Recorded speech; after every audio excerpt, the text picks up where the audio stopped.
Hi, welcome to another episode of Hot Takes. Here's a rather interesting story.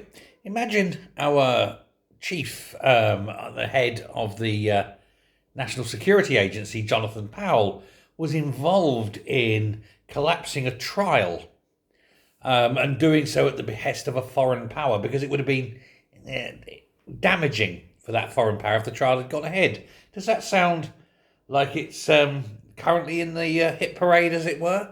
Is that what's actually going on? A deliberate collapse of a trial to help a foreign power? Well, yes.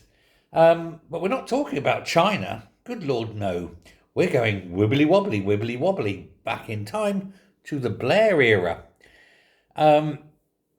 He currently is being accused of helping to shut down the China spying trial, but it's not the first time, apparently.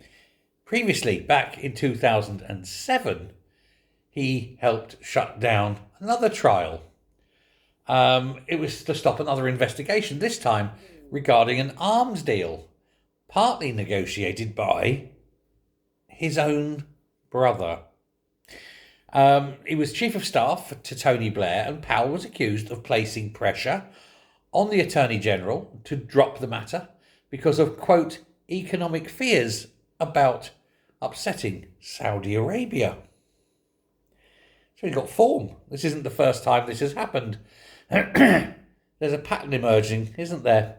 It was one of the biggest scandals of the era, and Jonathan Powell played a key part in the events leading up to the government's decision to halt the investigation by the Serious Fraud Office into whether BAE Systems paid bribes to senior members of the Saudi Arabian royal family.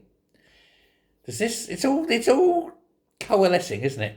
In 2008, Lord Justice Moses found that Tony Blair and his then Chief of Staff, Jonathan Powell, had allowed the Saudi Prince Bandar to pervert the course of justice after the Saudi Prince threatened them with a diplomatic, economic and security sanctions if the Serious Fraud Office investigation continued. We went on then to sell a £43 billion Anglo-Saudi Al-Yamana arms deal, which involved Jonathan Powell's brother and the Syrian Wafik Saeed, who remains still to this day very close to the Powell family. They are all eating out of the same trough, these pigs, aren't they?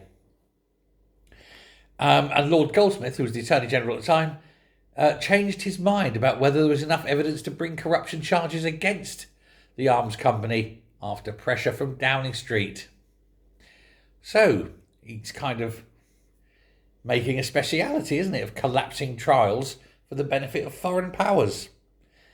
Yeah, I think this kind of puts to bed any idea that it wasn't him and that it was his deputy. And if it was him, it was done at the behest of Keir Starmer. Honestly, traitors, one and all. Let me know your thoughts on this one. Thanks very much. Bye.